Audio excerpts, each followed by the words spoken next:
posibilidad, ng tagumpay o kabiguan, ng ligaya o lungkot. Kaya marapat lamang natanggapin si Jesus bilang tagapagligtas at Panginoon. At matapos yun ay panariwain ang katapatan at paglapit sa Kanya bawat araw o day by day. Ang day by day ay naglalayong umalalay sa pang-araw-araw na pamumuhay. Narito po si Kuya Ed Lapis sa mensaheng pinamagatang Marriage is a love triangle.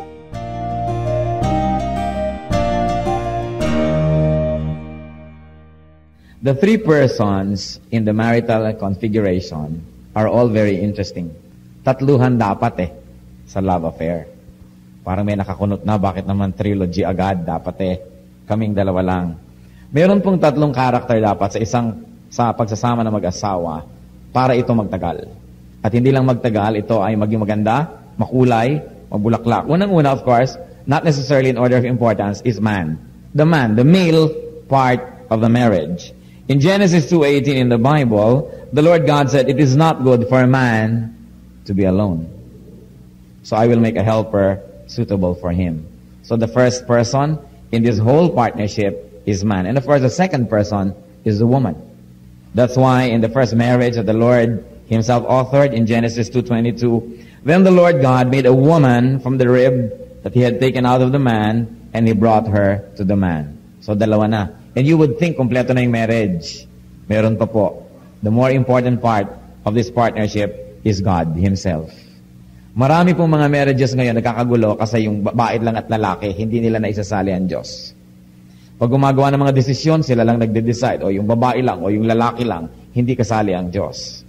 O kaya lumalabas sila sa mga kautusan ng Diyos, kaya nagkakagulo. If we're going to review all miseries of husbands and wives, mostly they come from leaving God out. Except if they were very godly but going through trial, which is another story. So ang Diyos is the third person in marriage. Dahil unang-una, siya ay creator. There could have been no marriage without creators, without the Creator Himself. So Genesis 1:27, so God created man in His own image. In the image of God He created him. Male and female He created them. As Creator, God is the author and sustainer of the union and the marriage of man and woman. So Matthew 19:6 in the New Testament, it says here about people who are married, so they are no longer two, but one. Therefore, what God has joined together, let man not separate. So ang Diyos pala ang nagtatali ng kasal ng matrimonyo.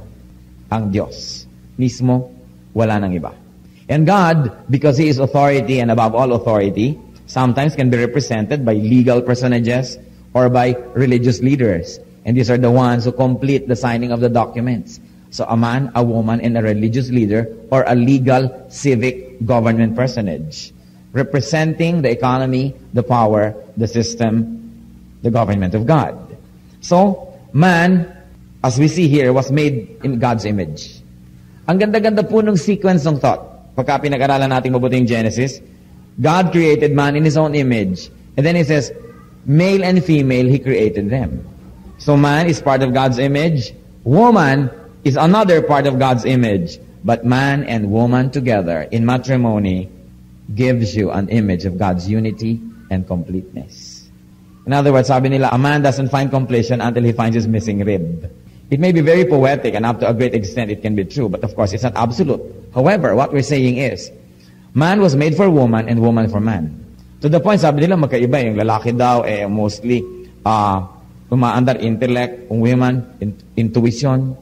Kahit magkatabi sa upuan yung babae at lalaki, magkatugma. Di po ba? Yung mga lalaki, maliliit ang hips, babae mas malaki. Yung lalaki naman, laki-laki na shoulder. Ang babae naman, maliit ang mga shoulder. Subukan yung pagtabihin ng dalawang babae, siksikan masyado. O dalawang lalaki, for that matter, hindi mo malaman kung saan dadalhin yung balikat mo. Kahit sa ganong configuration, talagang alam natin, they were made one for each other. And it is in the partnership of man and woman, in the context of marriage, that humanity finds completion.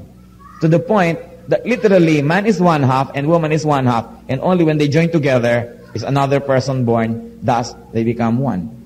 One in spirit, and also genetically one, because the other one is only one half. What else is a direct participation of God in marriage? The head of the household or partnership in marriage, let's look at that. The woman submits to the man. Yan ang utos ng Diyos.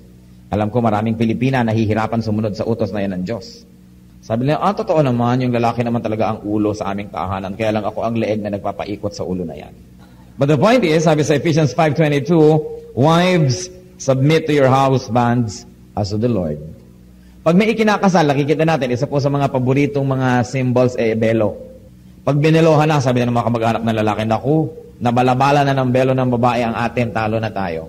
But the truth is, the profound symbolism of the veil is, the woman's head is covered, and though they are united, dahil bumabalabal yung belo sa shoulder ng lalaki, isang ulo lang ang nakalabas, yung ulo ng lalaki. Because in marriage, isa lang ang leader, there's only one head, and that's the man.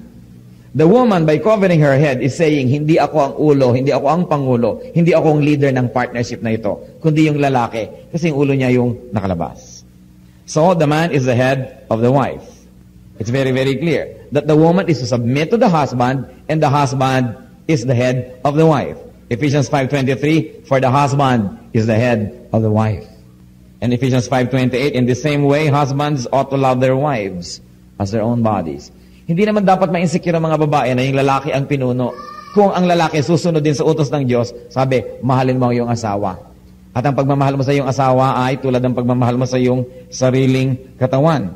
Pero hindi tumitigil doon yung economy, hindi tumitigil doon yung chain of command. If the woman is submitted to the man ought to submit himself to Christ. Because Christ is the head of every man, even as Christ is the head of the church. Because God is part of the marriage, therefore, it is permanent. It is permanent. Why is it permanent? Nakikita po natin, meron tayong tatlong signatories aside from the ninongs and ninangs. Meron tayong signatory, yung lalaki, yung babae, at saka yung pare, o yung pastor, o yung imam, whoever, o ang huwes, representing God's governance. And so it is crucial. It is very, very crucial that there will be three parties. And bakit permanent? Kung minsan, nagbago na yung isip ng lalaki, ayaw na doon sa babae. Kung minsan, nagbago na rin yung isip ng babae, ayaw na rin niya sa lalaki. Kung minsan, pareho sila nagkasundong, ayaw na nila sa isa't isa. Pero, kasali ang Diyos sa usapan. Bakit nung kasali ang Diyos sa usapan, ngayon maghihiwalay, puwera na ang Diyos. At bahala na sila sa isa't isa. Kaya ang importante dito, makita natin na ang Diyos kasali sa usapan. And you know what? God doesn't change. God is the same yesterday, today, and tomorrow. Yung desisyon niya kahapon, 5 years ago, 10 years ago, na sumali sa kasalan, desisyon pa rin niya ngayon, at desisyon niya yon hanggang matapos ang buhay ng babae at ng lalaki na yon. That's why marriage is permanent. And people that are not committed to permanence are the people who easily break apart and break up. Yung bang konting-konting dahilan naghihiwalay. Kasi sa simula pa lang, pinaghahandaan na yung paghihiwalay eh. Paano mo maiko-commit yung best mo, maibibigay yung best, kung sa umpisa lang, may reserva ka na. Walang masyadong submission, meron ng prenuptial arrangements. Yun naman mga kamag-anak ng mga sulsol, sabihin, pagtayo, tapakan mo. Paglabas siya sa simbahan, iyon naman yung paa mo lumabas. Para ikaw ang bida, siyang talo, para ikaw ang dominant. Yung hindi godly na mga advice. Dapat ang ina-advise natin, surrender to each other because in love, both of you are captives of each other. Nobody should really win. Pero ay tinuturo ng iba, ikaw manalo. Yung kabilang partido, yun din ay ituturo. So all throughout life, there's an adversarial relationship between husband and wife. Nagiging contest. And when it turns to be a contest, people become very, very selfish. Siyempre, contest na yun eh. Kaya dapat po natin isipin that marriage is permanent. And marriage is not a contract. Because God is there, marriage is not a contract. Nakalagay sa papel, marriage contract. Dapat palitan yon. Marriage is not a contract. It is a covenant. Ano ba yung contract? Sa contract, dalawang partido. Gawin mo yung parte mo, gagawin ko yung part ko. Pag hindi mo ginawa yung part mo, pwede ko na hindi gawin ang part ko. So, hindi ka naman nag-entrega, so hindi na ako magpatitimblan ng kape mo. Hindi ka naman nice, so hindi na rin ako nice. Hindi ka naman mabait, so hindi na rin ako mabait. Pero, contract yun eh. Parang supplier. Hindi ka naman nag-supply, hindi ako magbabayad. Ang usapan natin ay ang idadalhin mo mga produkto, dilaw, ang dinala mo blue. Pwede na ako hindi magbayad kasi hindi mo sinunod ang kasunduan. But marriage will be cheapened if we will equate marriage with a contract. A marriage is a covenant. And what is a covenant? I am committed to you for life, whether or not you do your part. Kasi kung yung commitment ko sa'yo is only dependent on your commitment, paano na ako nagtaksil ka? Di magtataksil na rin ako. It's only a matter of sino yung nauna. Paano kung nagkulang ka? Pwede na rin ako magkulang. So, nagalit ka sa akin, pwede na rin ako magalit. Iniwan mo ako, iiwan na rin kita. Ano mangyayari? Pero yung covenant po, kasi ang relation ni Lord ka sa church, katulad ng relation niya sa atin, hindi naman contract kay covenant. Nung bang iniiwan niyo Diyos, iniiwan kayo. Pag ba hindi tayo faithful sa Diyos, hindi na siya faithful. Pag ba kinakalimutan natin ng Diyos, kinakalimutan na niya tayo? No. Because God is a covenant with us through Abraham. So kahit nagkukulang tayo, hindi siya nagkukulang. Kahit nakakalimot tayo, hindi siya nakakalimot. At yung relasyon ni Lord sa church, yun ang pattern ng relasyon ng mag-asawa sa isa't isa. Kaya sinasabi sa husband, love your wife even as Christ loved the church. Therefore, hindi tayo dapat masyadong serious about this relationship becoming a contract. Katulad sa ibang bansa na may divorce. Ay naku, humihilik pala ito ng malakas, divorce. Hindi pala ito mabango pagka ganito, divorce. May ganito pala siyang habit, divorce. Kasi ang iniisip, how I can use you as a tool to please me. Not how I can keep my commitment, which was made not only to you, but also to God, who is a part of this partnership. Dapat po nating tandaan, ang mag-asawa man, magkasundong maghiwalay, magbago man ang isip nila, magbago man ang pag-ibig nila, ang Diyos hindi nagbabago. At kasali siya sa usapan. Kaya hindi siya dapat ipuwera pag nagkakagulo. Sa katunayan, kaya siguro nagkakagulo, dahil ipinwera siya. O hindi siya masyadong isinasama. So, marriage is not a contract but a covenant. Therefore, consult with God. When we make decisions, consult with God. God is an active part of the marriage. Now, what are the sublime goals of marriage? Marami naman mga goals. Pero may malalim, may mababaw. Ang pag-usapan po natin yung malalalim na dahilan ng pag-asawa, yung goals of this partnership between man and woman. Of course, it's for happiness. It's for help. Sabi, I will make a helper fit for him. In much the same way, man is a helper of the woman. Hindi naman yung babae lang ang helper. Kuminsan, ang hirap-hirap for this marriage to work dahil hindi fair. Nung araw na ang mga lalaki lang nagtatrabaho sa labas ng bahay, ang mga babae nasa bahay full-time, although hindi sasabihin dapat na walang trabaho. Ano, hindi ba trabaho yung maging tubero sa bahay, maging nurse, maging janitress, maging cook, maging lahat-lahat? Sasabihin kasi iba, wala naman akong trabaho. Ano akala nyo sa ginagawa nyo araw-araw sa bahay, hindi trabaho? Yan ang trabaho, walang sweldo. Pero may trabaho. Pero dapat yung mas maging tender na yung mga men with the women, hindi katulad ng mga nauna natin generation na parang mga si Julius Caesar, ang mga asawa. Kumisan pareho naman kayong working. Pareho kayong nasa labas ng bahay, hirap na hirap. Pag uwi, ang babae pa ang dadaan sa supermarket o sa talipapa, wherever. Siya pa ang magluluto. Habang naku, siyempre, nanonood naman ng TV, nagpapahinga naman si lalaki. At pag dulog, hain naman itong babae. Pagkatapos, tayo na naman uli ang lalaki at manonood na naman ng TV habang ang babae ligpit ng ligpit. At kung walang mga katulong, nagbababad ng labada o namamlansya ng isusuot bukas, siyempre, nakahiga na si mister. Huy, halika na. Nagyayaya na naman. So, hindi na matapos-tapos yung babae. Ang sabi ng Panginoon sa lalaki, love your wife as you love your own body. Napakahalaga. Mabuti ng mabuti kung full-time housewife, kumisan hindi na uso ngayon yun because of the needs ng pamilya, parehong merong trabaho. Therefore, dapat nagtutulong. Hindi na babawasan ng pagkamacho kung naghuhugas ng plato. Hindi na babawasan ng pagkalalaki kung nag-aalaga ng bata. Noong mga tribal times na yung mga babae mag-aalaga ng bata dahil yung lalaki may hawak na si bat dahil baka sila sugurin ng kabilang tribo, yun, huwag ka mag-alaga ng bata pero hindi mo na kailangan manibat. Pwede na. Kaya napakahalaga po yung ganun yung nag-evolve na definition natin ng relationship. Actually, hindi naman kailangang mag-evolve Balikan nyo lang yung tinasabi sa Bible. Kaya lang napakalayo natin kumisan sa sinasabi ng salita ng Diyos. Kumisan tayo napaka-relihiyoso pero malayo tayo sa salita ng Diyos. Religiosity and spirituality are seldom the same. And it's very important to go back to the basics of what the Bible teaches us. So that's a sublime goal, to be happy. And another sublime goal of the partnership is, of course, procreation, raising up a family. To populate the earth, not with just earthlings, to populate the earth with worshipers. Bakit ba nilikha ng Diyos ang tao? Para siya worshipin. So dapat, habang pinaparami ang tao sa planeta, dumadami ang worshiper. Therefore, it becomes a divine obligation of man and woman, husband and wife, not only to raise up children, not only to raise up intelligent children, but to raise up godly worshipers. It's important. If you don't win for Christ the youth, early on, they can become your enemies tomorrow. And the gravest enemy can come from your very own household. That's why we've got to go back to the very basics of what God's Word teaches us. What about man and woman with God? Kanina kasi man and woman lang eh. Ano ba yung goal nila together? Now, man and woman on one part and with God. Ano ba yung goal? The goal of marriage is worship.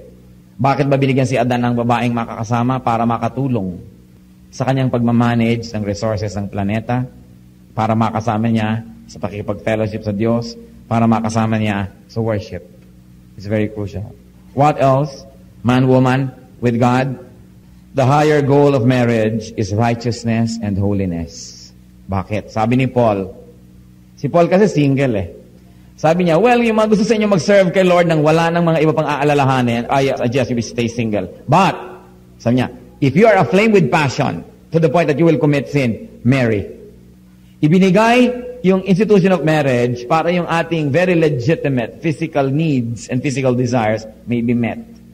Wala nang excuse ang isang taong may asawa na humanap pa ng physical pleasures outside of the marriage, kaya nga siya binigyan na ng asawa. It's already a perversion of God's design when any part of this partnership begins to look for physical fulfillment outside of marriage. Sa Leviticus 11:44, sabi ng Panginoon, I am the Lord your God, consecrate yourselves and be holy, because I am holy.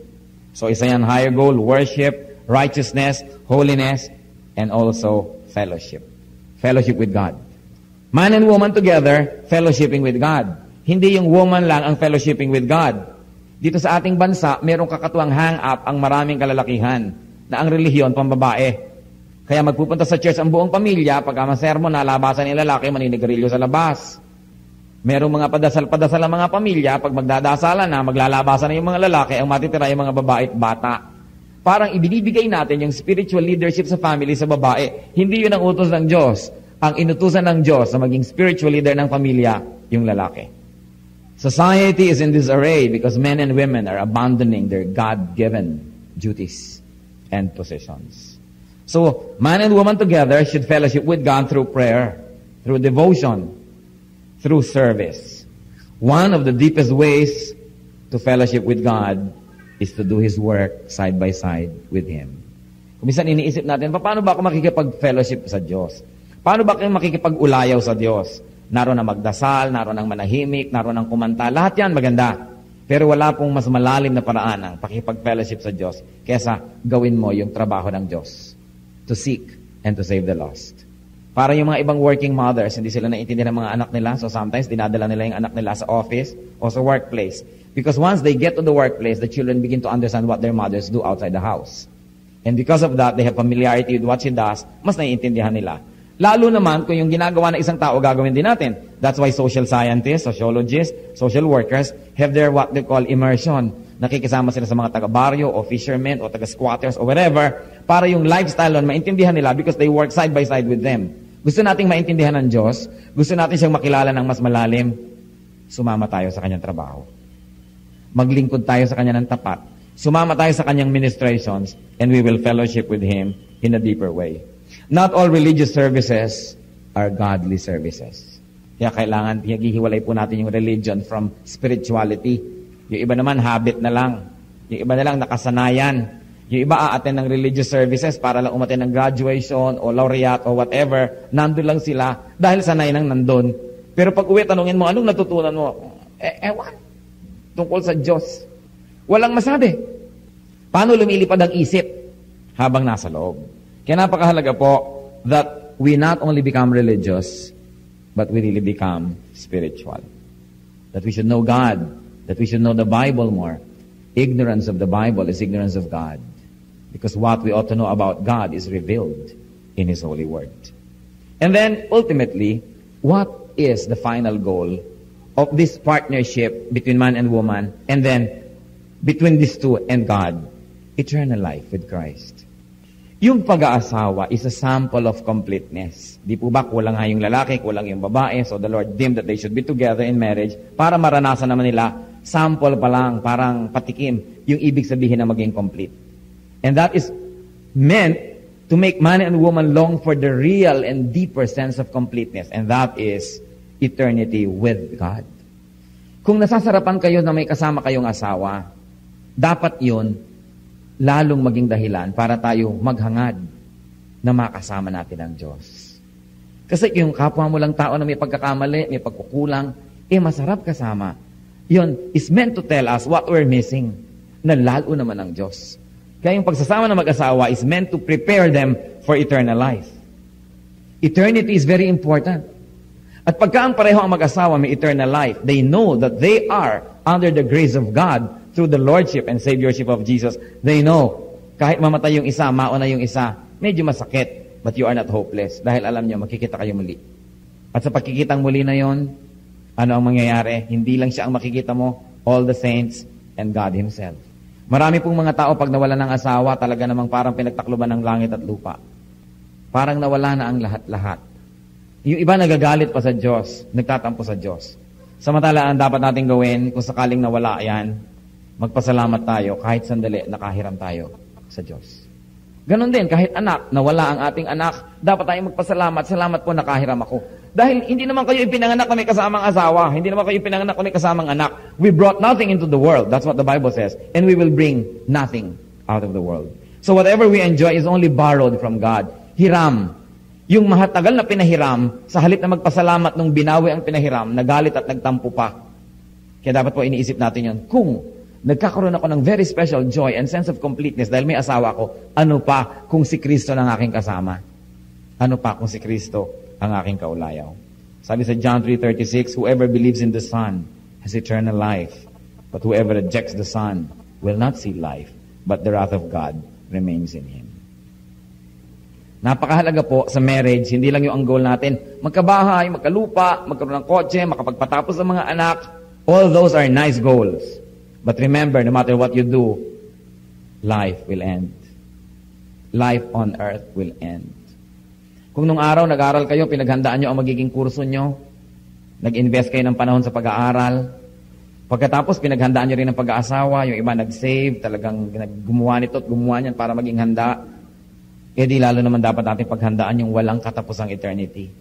Kung saan hindi lang tao ang ating makakaulayaw, kundi ang Diyos mismo. But let us not delude ourselves. Dalawa naman ang destination, heaven and hell. Hindi ko may namatay, ay kasama na siya ng Diyos. Hindi natin pwedeng sabihin yon decisively. Kumisan alam natin pampakonsuelo lang para lang na yung mga sugat ng ating puso ay medyo maghilom. Pero alam natin na may impyerno at may langit na dapat paghandaan. One of the best things na pwedeng ipundar ng mag-asawa, hindi bahay, hindi lupa, eternal life.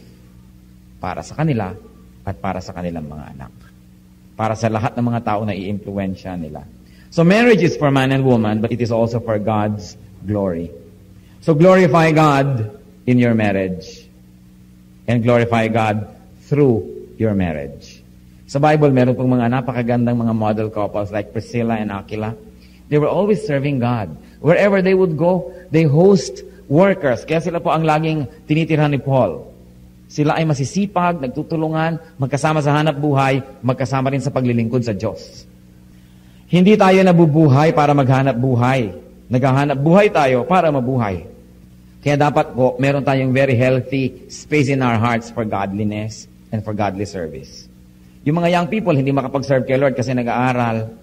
Subukan nyo naman, pagka malapit ng matapos, lalong hindi makapag-serve kasi nagtithesis. Pagka-graduate, naghahanap naman ng trabaho, hindi rin niya makapag-serve. At pagkatapos, magiging busy yan, going up the corporate ladder. Tapos mag-aasawa, lalong hindi naman ngayon makakapag-serve dahil nag-uumpisa na ng pamilya. At pagka ngayon naglakihan na yung mga anak, hindi rin makapag-serve dahil eto, nag-aalaga na ng apo. Kailan pa kayo maglilingkod? Kung wala ng panahon. Binibigyan tayo ni Lord ng lakas para i-allocate. Huwag niyong ubusin ng lakas niyo sa material pursuit lang o sa social pursuit, even family pursuits. Dapat kahati ang Diyos.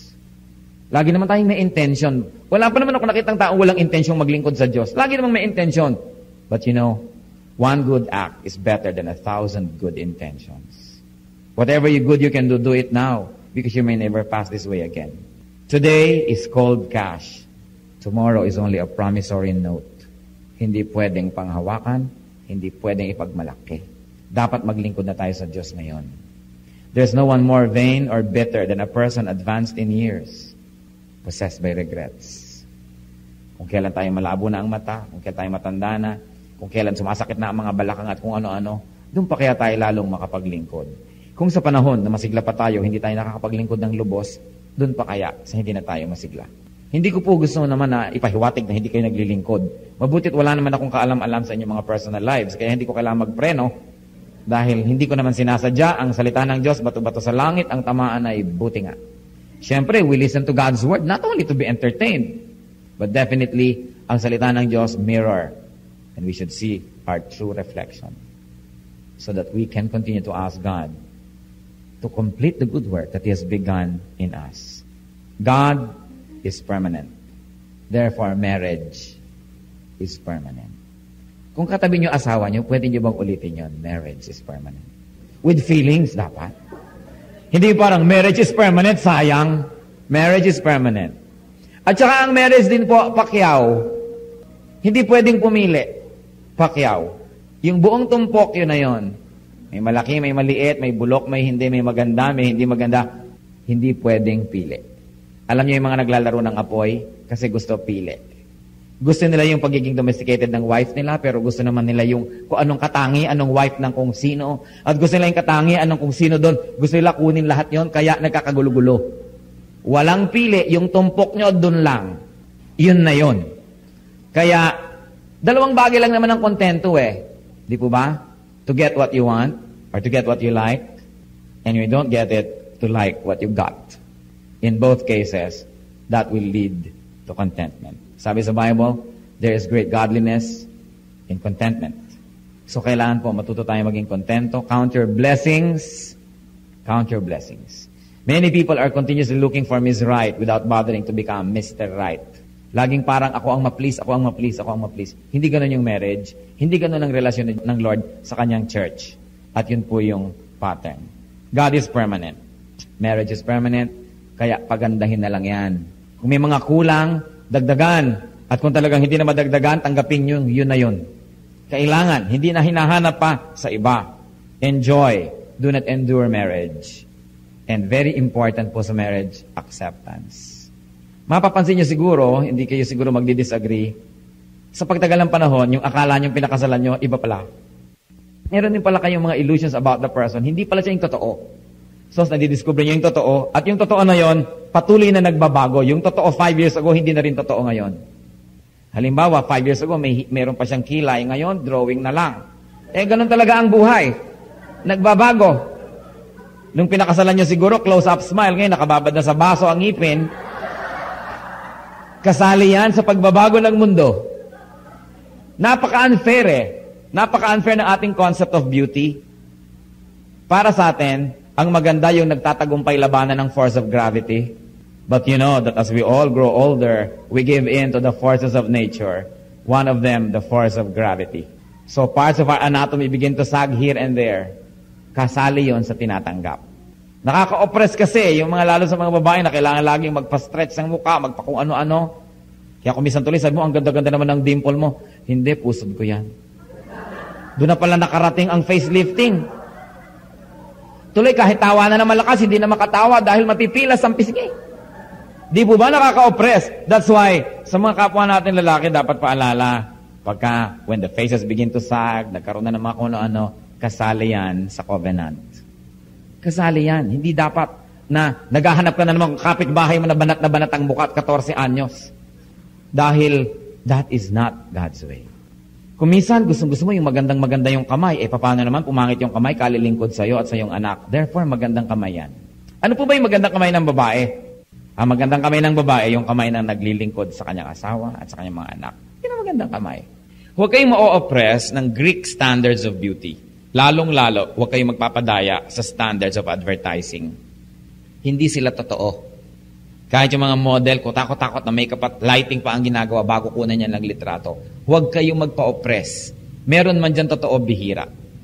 At siguro hindi nag-aalaga ng asawa at anak, hindi nagkukudkod ng mga kawali at mga kaldero, hindi siguro naglilinis sa mga talaba at hindi nagkukusko sa mga banyo. So maganda man ang daliri nun. doubtful kung magaling na kasama sa bahay. Bagamat, hindi naman kapintasan kung nakapaglingkod na kayo, maganda pa rin yung kamay nyo dahil na-maintain nyo. Pero hindi pangit ang kamay na naglilingkod. Yun ang magandang kamay. God is in marriage, so keep marriage sacred. Sabi sa Hebrews 13:4, marriage should be honored by all and the marriage bed kept pure. For God will judge the adulterer and all the sexually immoral. Huwag po kayong magpapadala sa mga pananaw ng sanlibutan.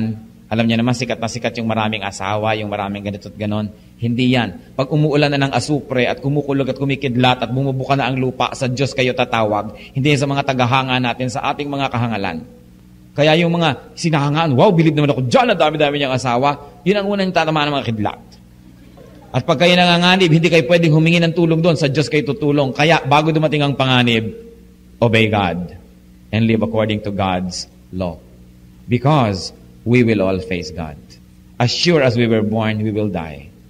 And we will meet our Maker. Ang pinakamalaki pong ibinigay sa tao ng Diyos na dapat niyang alagaan ay hindi ang planeta, hindi ang continent, kundi ang kanyang asawa. Some of you are very good fathers, but the first step to becoming a good father is to become a good husband. To become a good husband to your children's mother. Ganon din po yung mga nanay. Napakarami, lalo mga Pilipina. Bilib ako sa mga Pilipina. I have studied so many cultures. Ang huhusay ng mga ina. Pero kumisan sa husay na ina, nanineglect na rin yung mga husbands. So dapat mag-decide din kayo mga nanay, sino bang katabi nyo sa gabi, ang inyong mga anak o ang inyong asawa? Kasi para kumisan mga inahing manok, nakapaligid lahat ang mga ano dyan. Kaya naaapektuhan tuloy yung personal relationship ng mag-asawa. Kaya mag-decide kayo, magiging ina ba kayo o asawa? Tatandaan nyo, asawa muna kayo bago kayo maging ina. At ganoon din po yung mga lalaki. Asawa kayo bago kayo maging ama. Yung mga anak, dagdag lang yan ng Diyos.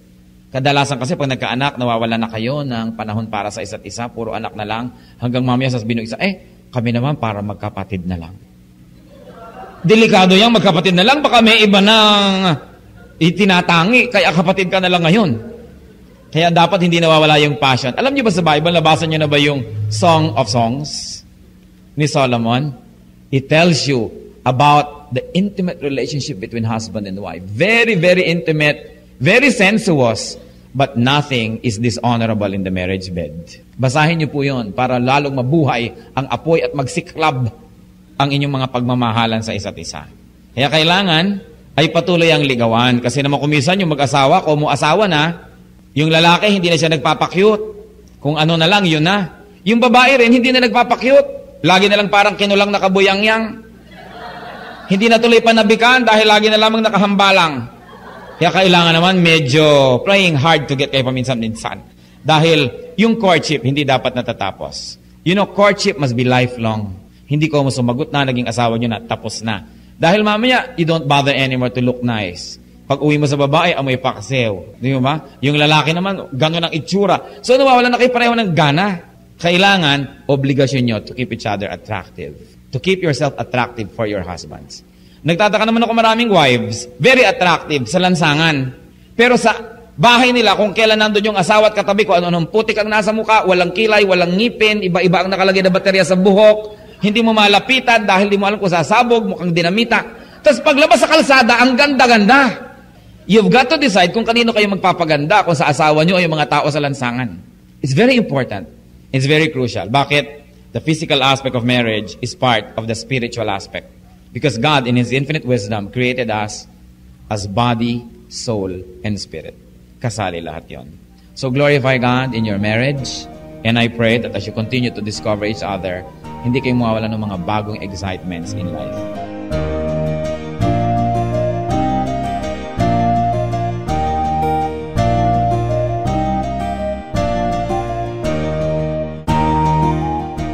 Ang katatapos pong mensahe ni Kuya Ed Lapis ay pinamagatang Marriage is a love triangle.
Diyos, kayo'y aming pupurihin.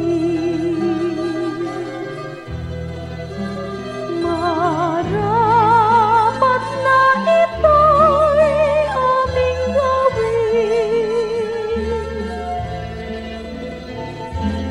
Ang inyong gawa sa amin ay namamasdan. Tunay na dapat kang papurihan.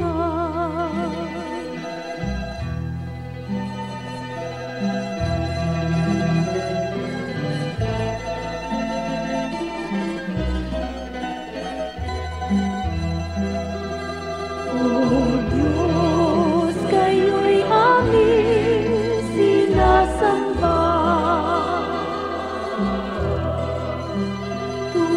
Tunay na Diyos kayo't walang iba.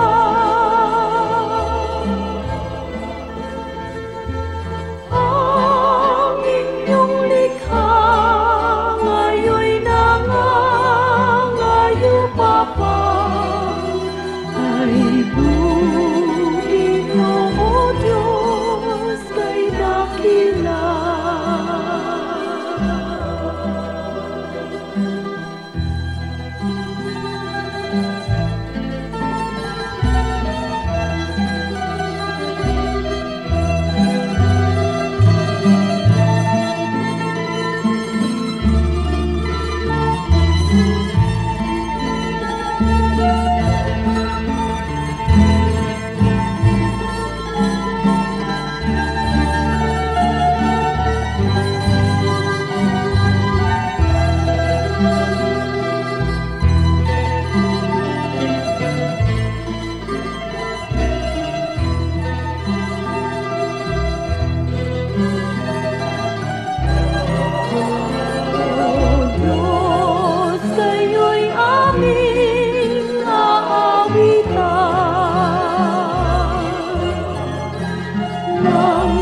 kapayapaan sa gitna man ng kapighatian, pagkat siya ang kasama, ako'y di mangangamba. Purihin ka, O Diyos, kataas-taasan, purihin ka, Jesus, magpakailanman. Siya ang Alpha at Omega, makapangyarihan.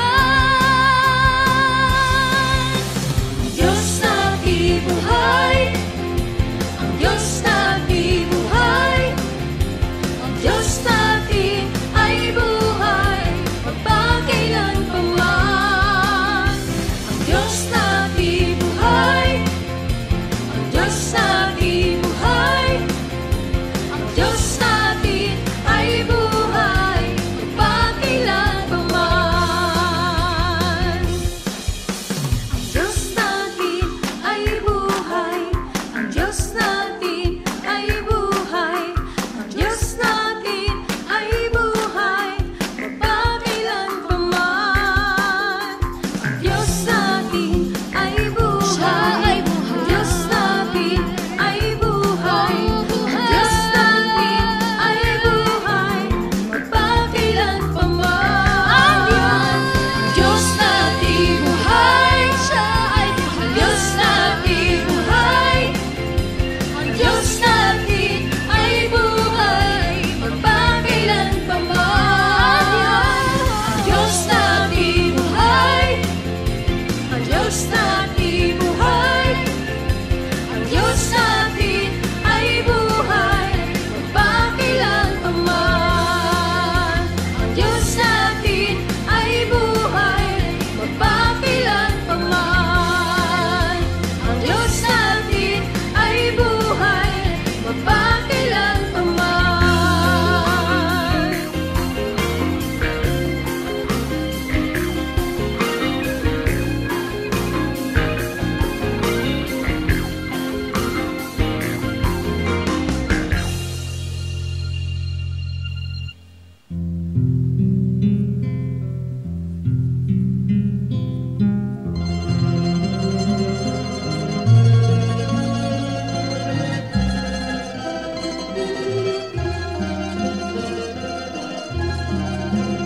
Nagdaan ng kahapon, iniwan ang layon, subalit kayo'y nanatili. Ako'y piring man sa bukas, tadhana'y lumipas, panatag sa inyong kandili. O Jesus, sa ulayaw, hatid sa kibuhay, magkapay sa paglalakbay. Kaibigan kang tunay, dagli ang karamay, kailan may di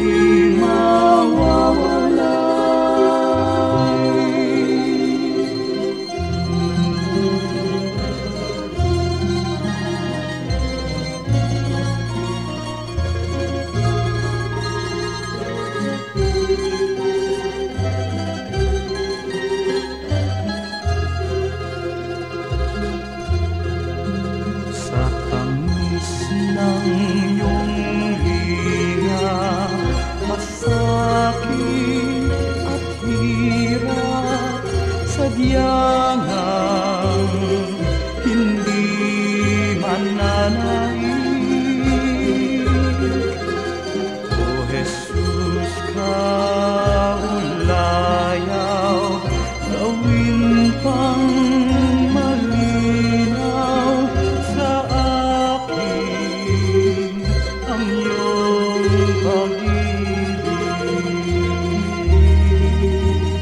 O Jesus, sa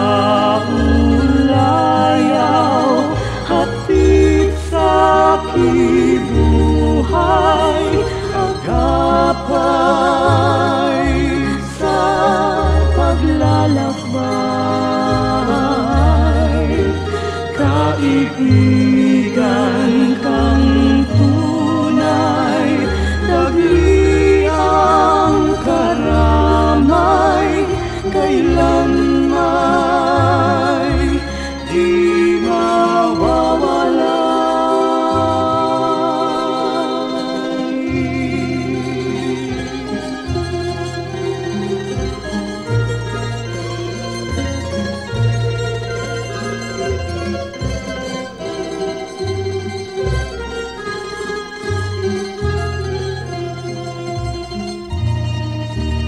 O Jesus, sa ulayaw, hapit sa kibuhay,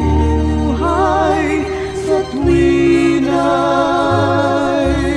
lunas ka sa aking lumbay, sa pag-ibig niyong alay, nasa dalisay ang puso ko'y humihimlay. O Jesus, sa ulayaw, hatid sa kibuhay, agapay sa paglalakbay. Kaibigan kang tunay, dagli ang karamay, kailanmay di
Ang siyang tinawag ng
Oras na po para pansamantalang magpaalam ang programang Day by Day. Tayo po'y magsama-sama tuwing ika-6 hanggang ika-7 ng umaga, araw-araw. Magandang umaga po at mabuhay ang Panginoong Hesus!